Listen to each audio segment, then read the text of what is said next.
Hello aspirant, welcome you all. So currently we are dealing with the chapter that is animal kingdom और उसका already 5 lectures हो चुका है। आज का लेक्चर 6th लेक्चर है और आज के ही लेक्चर में ये चैप्टर फिनिश हो जाएगा। थोड़ा सा हमारे ये वास्ट चैप्टर था, इसलिए थोड़ा सा इसमें लेक्चर्स ज़्यादा लगे हैं। तो आई होप कि आपने 5 लेक्चर्स जो है उसको अटेंड कर लिया है। फर्स्ट लेक्चर में हमने बेसिक इंट्रोडक्शन किया था। सेकेंड लेक्चर से हमने सारे फाइलम जो है उसको स्टार्ट कर दिया था और फाइलम दैट इज पॉरीफेरा से लेके Coelenterata, Ctenophora, Platyhelminthes, Aschelminthes, Annelida, Arthropoda, Mollusca, Echinodermata, ये सारी चीज़ें हो चुकी है। उसके बाद हेमिकॉर्डाटा और कल वाली जो हमारी क्लास थी that is the lecture number 5th, उसमें हमने जो है कॉर्डाटा जो है इसको स्टार्ट किया था। और कॉर्डाटा में मैंने आपको बताया था कि उसमें बहुत सारी चीज़ें हैं हमें पढ़ने के लिए। तो हमने नेथोस्टोमेटा और एक नेथोस्टोमेटा जो है उसके ऊपर बात करी थी। एक नेथोस्टोमेटा जो है उसके अंदर साइक्लोस्टोमेटा आया था और साइक्लोस्टोमेटा जो है उसके बारे में हमने पढ़ लिया था ऑलरेडी। आज की जो क्लास है उसमें हम सुपर क्लास नेथोस्टोमेटा और पूरा का पूरा इसको फिनिश करेंगे। तो सुपर क्लास नेथोस्टोमेटा जो है हमारा बचा हुआ है और उसमें भी हमारा एक था जिसको कहते हैं क्लास स्पीशीज, मतलब सुपर क्लास नेथोस्टोमेटा जो है इसके अंदर आता है क्लास स्पीशीज जो है इसको फिश भी कह सकते हैं, क्लास फिशेस। और ये जो होता है फिन बियरिंग होता है। एक मैंने आपको फिन बियरिंग बताया था, दूसरा बताया था मैंने आपको टेट्रापोडा। तो पीसेस और टेट्रापोडा दोनों अलग अलग था। दैट इज पीसेस यानी कि फिन बियरिंग, फिन देखने को मिलेगा, और दूसरा था हमारा टेट्रापोडा जिसमें हमें पैर वैर देखने को मिल सकता है। टेट्रापोडा यानी कि 4 पैर देखने को मिलेगा, मतलब हाथ पैर मिला के। इसके बाद हम बात करें यहाँ पे जो पीसेस है इसके अंदर आ जाता है हमारा कॉन्ड्रक्थिस और ऑस्टिक्थिस। ठीक है, हमारी जो एनसीईआरटी है वो 2 तरह की जो फिशेस है उसके ऊपर इसको कैटेगरी वाइज डिवाइड कर दिया है। पीसेस के अंदर एक कॉन्ड्रक्थिस है और एक ऑस्टिक्थिस। इसके बारे में हम डिटेल में आगे पढ़ते हैं। सबसे पहले हम समझ लेते हैं पीसेस की कैटेगरी, मतलब कुछ इसके बारे में। तो पीसेस जो है जिसको कहते हैं हम फिशेस, ये बेसिकली इसकी स्ट्रीमलाइन जो है बॉडी होती है, स्ट्रीमलाइन बॉडी होता है। और इसके हार्ट की बात करें तो 2 चैम्बर्ड हार्ट होता है, 2 चैम्बर हार्ट है और इसमें सिंगल सर्कुलेशन भी हमें देखने को मिलता है। रेस्पिरेटरी ऑर्गन्स की बात कर ले तो रेस्पिरेटरी ऑर्गन्स जो है वो गिल्स प्रेजेंट होता है। और एक्सक्रीशन और ऑस्मोरेगुलेशन की बात कर ले तो वो किडनीज के थ्रू होती है। इसके बाद स्कल जो होता है इसमें मोनोकोंडाइलिक स्कल होता है, हमारे में डाइकोंडाइलिक स्कल होता है। और यहाँ पे 10 pairs of cranial nerves present होता है। कोल्ड ब्लडेड एनिमल्स होता है जिसको कहते हैं हम पोइकिलोथर्म्स। इसके बाद हम बात करते हैं पीसेस की। जो हमारी क्लास थी कॉन्ड्रक्थिस, ऑस्टिक्थिस, इसके बारे में बहुत सारी डिफरेंसेस, सिमिलैरिटीज, ये सारी चीज़ें हमें पढ़नी है और इसको याद रखना है। यहाँ से डायरेक्टली क्वेश्चन आता है। तो कॉन्ड्रक्थिस, ऑस्टिक्थिस जो है इसको समझते हैं। सबसे पहले कॉन्ड्रक्थिस जो होता है इसमें अगर इसका हम इंडोस्केलेटन के ऊपर बात करें तो इंडोस्केलेटन जो है वो कार्टिलेज का बनता है, कॉन्ड्रक्थिस का। और ऑस्टियो वर्ड जो होता है वो यूज होता है बोन के लिए। तो यहाँ पे जो इंडोस्केलेटन होता है वो बोनी इंडोस्केलेटन होता है। नाम अच्छे से याद हो जाएगा, आपको ज़्यादा दिक्कत नहीं होगी, क्योंकि कॉन्ड्रक्थिस में कॉन्ड्रो वर्ड का मतलब होता है कार्टिलेज और तो इंडोस्केलेटन जो है इसका कार्टिलेजनस होता है, क्योंकि कॉन्ड्रो वर्ड से कार्टिलेज हम समझते हैं। तो इंडोस्केलेटन कार्टिलेजनस होता है कॉन्ड्रक्थिस का। और ऑस्टिक्थिस की बात कर ले तो ऑस्टियो वर्ड यूज होता है बोन के लिए, तो यहाँ पे इंडोस्केलेटन जो होता है वो बोनी होता है। इसके बाद जो कॉन्ड्रक्थिस होता है ये मरीन वाटर में, हमें सी वाटर में देखने को मिलता है। और ऑस्टिक्थिस जो होता है इस तरह की जो पीसेस होती है, पैसेस या फिर फिशेस की बात कर ले तो ऑस्टिक्थिस जो होता है वो मरीन वाटर और फ्रेश वाटर दोनों में ही हमें देखने को मिलेगा। यहाँ पे नोटोकॉर्ड जो होता है वो परसिस्टेंट रहता है थ्रू आउट लाइफ जो है हमें इसमें नोटोकॉर्ड देखने को मिलता है। ऑस्टिक्थिस की बात कर ले तो यहाँ पे नोटोकॉर्ड जो होता है वो बाद में रिप्लेस हो जाता है वर्टिब्रल कॉलम से। यहाँ पे जो माउथ होता है वो वेंट्रल माउथ होता है और यहाँ पे जो माउथ होता है वो टर्मिनल माउथ होता है ऑस्टिक्थिस का। इसके बाद प्लेक्वाइड स्केल्स प्रेजेंट होता है यहाँ पे, और ये प्लेक्वाइड स्केल्स जो होता है ये मॉडिफाई हो जाता है टिथ में, जो कि बैकवर्डली डायरेक्टेड होता है। प्लेक्वाइड स्केल्स जो हमारा सार्क वगैरह होता है वो कॉन्ड्रक्थिस के अंदर आता है, जिसके हमें अंदर प्लेक्वाइड स्केल्स देखने को मिलता है। और यहाँ से बहुत बारी पीवाईक्यूज आ चुका है स्केल्स के ऊपर। तो प्लेक्वाइड स्केल्स जो होता है वो कॉन्ड्रक्थिस के अंदर देखने को मिलता है और ये मॉडिफाइड हो जाता है टू फॉर्म टिथ, और टिथ जो होता है वो बैकवर्डली डायरेक्टेड होता है। ऑस्टिक्थिस की बात करें तो यहाँ पे साइक्लॉइड, जिसको टीनोइड भी कहते हैं, यहाँ पे सी साइलेंट है, तो टीनोइड या फिर साइक्लॉइड स्केल्स यहाँ पे देखने को मिलता है ऑस्टिक्थिस के केस में। अब कुछ और डिफरेंसेस जो है उसको हम देख लेते हैं। जैसे कि सबसे पहले अगर हम बात करें इसके गिल्स कवर के बारे में, अगेन ऑस्टिक्टिस और कॉन्ड्रिक्टिस के डिफरेंसेस के बारे में ही पढ़ रहे हैं। तो यहाँ पे गिल कवर जिसको हम ओपर्कुलम भी कहते हैं, तो ये यहाँ पे एब्सेंट होता है। कॉन्ड्रिक्टिस के केस में गिल्स की कोई कवरिंग नहीं होती है, ओपर्कुलम एब्सेंट होता है। ऑस्टिक्टिस की बात करें तो यहाँ पे गिल्स कवर हमें देखने को मिलता है। इसके बाद एयर ब्लैडर जो होता है यहाँ पे एब्सेंट होता है। एयर ब्लैडर जो होता है वो अगर इसमें प्रेजेंट होगा तो उसमें कॉन्स्टेंटली स्विम नहीं करना होता है, वो मतलब वो जिंदा रह सकता है, वो सिंक नहीं करेगा। लेकिन अगर एयर ब्लैडर जो है वो एब्सेंट है तो यहाँ पे इसको कॉन्स्टेंटली जो है स्विम करना पड़ेगा अवॉइड सिंकिंग के लिए। तो कॉन्ड्रिक्टिस जो इस तरह की जो फिशेस होती हैं उसमें कॉन्स्टेंटली ये मतलब एयर ब्लैडर एब्सेंट होने की वजह से ये कॉन्स्टेंटली क्या करते हैं, दैट इज स्विम करते हैं, ताकि वो सिंक होने से, डूबने से बच सके। ऑस्टिक्टिस की बात कर ले तो यहाँ पे एयर ब्लैडर जो होता है वो प्रेजेंट होता है, ठीक है। उसके बाद इंटरनल फर्टिलाइजेशन जो है यहाँ पे देखने को मिलता है, और ये जो होता है विविपेरस होता है। इंटरनल फर्टिलाइजेशन होगा, अंदर में फर्टिलाइजेशन, और अंदर में फर्टिलाइजेशन यानी कि ये विविपेरस होता है। और विविपेरस जो होता है वो क्या होता है, जो बर्थ देता है, ठीक है। उसके बाद एक्सटर्नल फर्टिलाइजेशन की बात कर ले तो यहाँ पे फर्टिलाइजेशन अगर बाहर में हो रही है ऑस्टिक्टिस के केस में देखने को मिलता है, और ये ओविपेरस होता है। ओविपेरस का मतलब होता है एग लेइंग, ठीक है। विविपेरस होता है जो बर्थ देता है, और ओविपेरस होता है दैट इज जो एग देता है।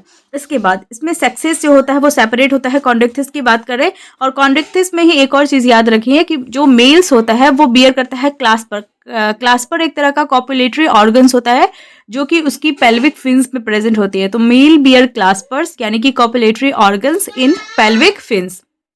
इसके बाद हम चलते हैं एग्जाम्पल्स के ऊपर कॉन्ड्रिक्टिस और ऑस्टिक्टिस के बारे में। तो कॉन्ड्रिक्टिस जो होती है इसमें एग्जाम्पल्स 4 है। पहला है स्कोलियोडॉन। स्कोलियोडॉन जो है इसको डॉग फिश कहते हैं। दूसरा है हमारा प्रिस्टिस जिसको सॉ फिश कहते हैं। तीसरा है करकैरोडॉन जिसको ग्रेट व्हाइट शार्क कहते हैं। और फोर्थ है दैट इज ट्राइगोन जिसको स्टिंग रे या फिर पॉइजनस स्टिंग भी कहते हैं। तो पहला है स्कोलियोडॉन यानी कि डॉग फिश, प्रिस्टिस यानी कि सॉ फिश, करकैरोडॉन यानी कि ग्रेट व्हाइट शार्क, और ट्राइगोन यानी कि स्टिंगरे। तो ये चारों एग्जांपल्स है कॉन्ड्रिक्टिस की। इसके बाद ऑस्टिक्टिस जो है इसको अलग मतलब अलग अलग कैटेगरी में डिवाइड कर दिया गया क्योंकि ये मरीन और दैट इज फ्रेश वाटर दोनों में देखने को मिलता है। तो अब यहाँ पे अलग अलग कर दिया गया है कि कौन सा मरीन में देखने को मिलेगा, कौन सा फ्रेश वाटर में। तो सबसे पहले अगर हम मरीन वाटर की बात कर ले तो यहाँ पे एक्सोसीटस जो है जिसको हम फ्लाइंग फिश कहते हैं, और दूसरा हिप्पोकैम्पस जिसको हम सी हॉर्स कहते हैं, ये दोनों जो है मरीन वाटर में देखने को मिलेगा। दूसरा होता है फ्रेश वाटर में दिखने वाले। फ्रेश वाटर में देखने को मिलेगा हमारा लेबियो जिसको रोहू कहते हैं, और सी कातला जिसको KATLA कातला कहते हैं।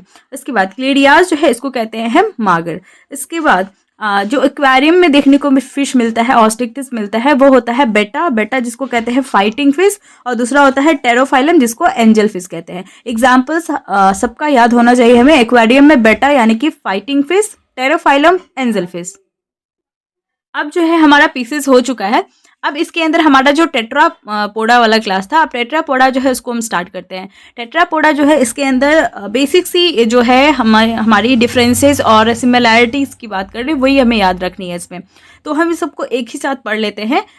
एक साइड मैंने कैरेक्टर्स को लिखा है, सारे कैरेक्टर्स, और दूसरा साइड में मैंने सारे जितने भी तरह के ये हैं इसके अंदर क्लास, वो उसको मैंने रखा है टेट्रापोडा के अंदर। टेट्रापोडा के अंदर मैंने आपको 4 चीज़ें बताई थी, एम्फीबियंस, रेप्टिलियंस और एव्स और मैमल्स, ठीक है। तो इन चारों को मैंने अलग से लिखा है। कैरेक्टर्स की बात कर ले तो यहाँ पे मतलब सबसे पहले अगर हम इसकी डिफाइनिंग कैरेक्टरिस्टिक की बात कर ले तो इसमें एम्फीबियंस जो होता है इसके बारे में बस एक पॉइंट याद रखेंगे कि इसकी डुअल लाइफ होती है, यानी कि ये मतलब रहता है both in land in water, मतलब लैंड पे भी और वाटर पे भी दोनों जगह ये देखने को मिलेगा। तो इसकी डुअल लाइफ होती है। उसके बाद रेप्टाइल्स जो होता है इसकी क्रीपिंग एंड क्रॉलिंग टाइप की मूवमेंट होती है। एव्स जो होता है इसको हम बर्ड्स कहते हैं, और जो मैमल्स होता है उसके अंदर कैरेक्टरिस्टिक फीचर होता है उसका कि उसके पास मेमोरी ग्लैंड्स प्रेजेंट होता है। अब हम एक एक करके सारे कैरेक्टर्स को देखते हैं और फिर अच्छे से पढ़ते हैं इसको। सबसे पहले अगर हम रेस्पिरेशन की बात कर ले तो रेस्पिरेशन जो है इसमें एम्फीबियंस की बात कर ले तो इसमें हमें लार्वा देखने को मिलेगा।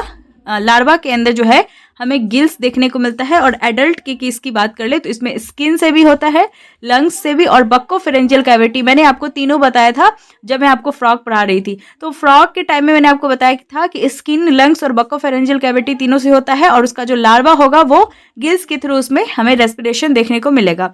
इसके बाद हम बात कर ले बाकी का तीनों जो होता है, रेप्टाइल्स, एव्स और मैमल्स, इन तीनों के अंदर जो है एडवांस्ड फीचर प्रेजेंट होता है, यानी कि लंग्स हमें देखने को मिलेगा। इसके बाद जो है दूसरा है दैट इज द सर्कुलेशन। और सर्कुलेशन के लिए एम्फीबियंस में 3 चैम्बर का हार्ट होता है, ये हमें याद रखना है। और रेप्टाइल्स जो होता है इसमें भी 3 चैम्बर का हार्ट होता है, लेकिन एक एक्सेप्शन है जिसको कहते हैं हम क्रोकोडाइल। और क्रोकोडाइल जो होता है इसमें 4 चैम्बर का हार्ट हमें देखने को मिलता है। और एव्स और जो मैमल्स होता है उसमें 4 चैम्बर्ड अगेन हमें देखने को मिलेगा। नेक्स्ट हम बात करें एक्सक्रीशन के ऊपर, तो एक्सक्रीशन के लिए जो है जो एम्फीबियंस होता है उसमें हमें मीजोनिफ्रिक किडनी जो है वो देखने को मिलेगा, मीजोनिफ्रिक। और बाकी तीनों जो है रेप्टाइल्स, एव्स और मैमल्स, इसमें मेटानेफ्रिक किडनी हमें देखने को मिलता है। एक्सोस्केलेटन की बात कर ले तो यहाँ पे एम्फीबियंस के केस में एब्सेंट होता है। और रेप्टाइल्स जो है, जैसे हम याद रख सकते हैं इसको स्नेक से, रेप्टाइल्स को, तो ड्राई कॉर्निफाइड एपिडर्मल स्केल्स हमें देखने को मिलता है। एव्स यानी कि बर्ड्स के केस में जो है फेदर या फिर क्लॉज देखने को मिलेगा। और मैमल्स में तो पता ही है कि हमें नेल्स और हेयर्स वगैरह हमें देखने को मिलता है। इसके बाद हम बात करते हैं नर्वस सिस्टम के बारे में। तो नर्वस सिस्टम में सबसे पहले देखते हैं कि यहाँ पे डाइकोंडाइलिक स्कल देखने को मिलता है एम्फीबियंस के केस में, और बाकी फिर से मतलब मैमल्स में और एम्फीबियंस में दोनों जगह डाइकोंडाइलिक स्कल होता है। लेकिन अगर हम रेप्टाइल्स और बर्ड्स की बात करें, एव्स की बात करें, तो यहाँ पे मोनोकोंडाइलिक स्कल हमें देखने को मिलता है। और अगेन मैमल्स में यहाँ पे डाइकोंडाइलिक स्कल भी देखने को मिलता है। ठीक है, और ये दोनों जो होता है दैट इज एम्फीबियंस और रेप्टाइल्स, इनको हम कहते हैं पोइकिलोथर्म्स। पोइकिलोथर्म्स का मतलब होता है कि कोल्ड ब्लडेड होता है। इसके बाद जो एव्स और मैमल्स होता है ये होम्योथर्म्स होता है। होम्योथर्म्स का मतलब होता है कि वार्म ब्लडेड होता है। इसके बाद जो एग लेइंग होता है वो एम्फीबियंस होता है, एग लेइंग ओविपैरस। इसके बाद ये भी ओविपैरस, इसके बाद ये भी ओविपैरस। और ये होता है मैमल्स जो है इसको ओवोविविपैरस भी कहते हैं, क्योंकि यहाँ पे ओविपैरस भी है और विविपैरस भी है, वो मैं आपको आगे बताती हूँ। अब हम चलते हैं इसके मोस्ट इंपॉर्टेंट पॉइंट की तरफ, दैट इज इसके एग्जाम्पल्स की तरफ। एग्जाम्पल्स की बात कर ले तो इसमें बहुत कम एग्जाम्पल मैंने लिखा है यहाँ पे, क्योंकि बाकी आपको एनसीईआरटी से जो है इसको कर लेना है। तो सबसे फर्स्ट जो है दैट इज एम्फीबियंस के अंदर वो है ब्यूफो, जिसको टोड कहते हैं। राना जो है इसको फ्रॉग कहते हैं। हाइला जो है इसको ट्री फ्रॉग कहते हैं। और सेलेमेंडर जो है इसको सेलेमेंडर ही कहते हैं।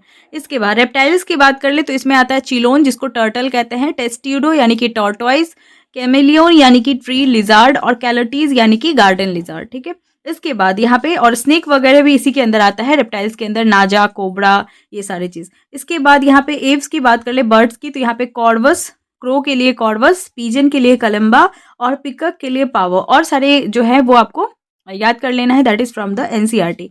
मैमल्स की बात कर ले तो यहाँ पे ओविपैरस, मतलब ओविपैरस की अगर हमारे पास दे रखा है एक ही एग्जांपल, दैट इज ऑर्निथोरिंकस, जिसको प्लेटिपस भी कहते हैं।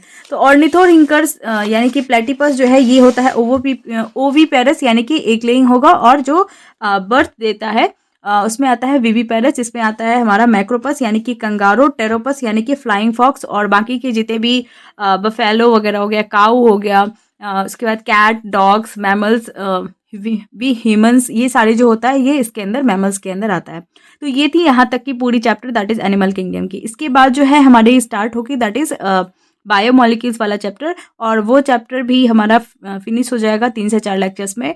और उसके बाद जो है हमारा पूरा का पूरा जो है 11th का सेक्शन जो है वो कंप्लीट हो जाएगा। फिर 12th का पोर्शन बचेगा जिसको हम जल्दी से फिनिश कर लेंगे।